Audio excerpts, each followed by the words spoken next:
น้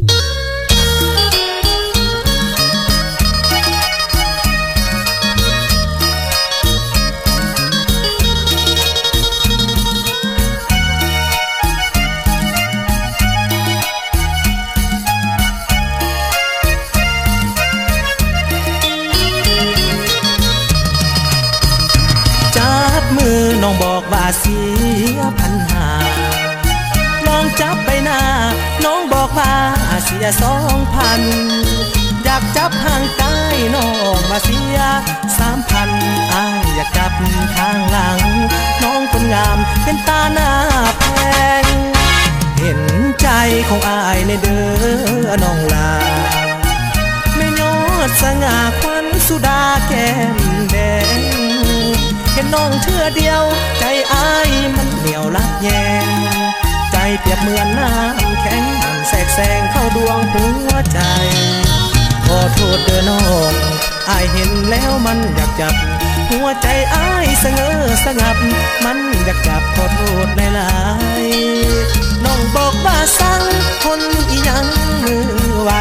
ตั้งแต่เกิดน้องบ่มีไผมาจับห่างกายของน้องคนนี้จับมือคนลาวเขาถือมีเกียรติ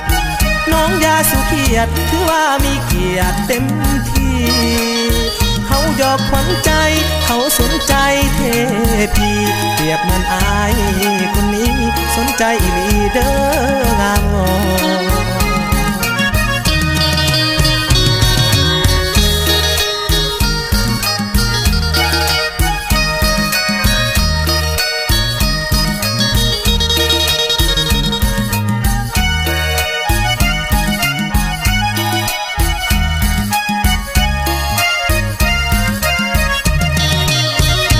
โทษเด้อน้อง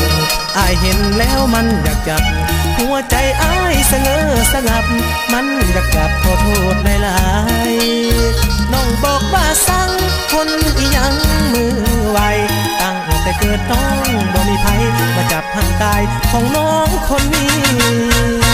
จับมือคนลาวเขาถือมีเกียรติน้องอย่าสุเกียรติถือว่ามีเกียรติเต็มที่เขาหยอกขวัญใจเขาสนใจเทพีเปรียบเหมือนอายคนนี้สนใจอีหลีเด้องามงาม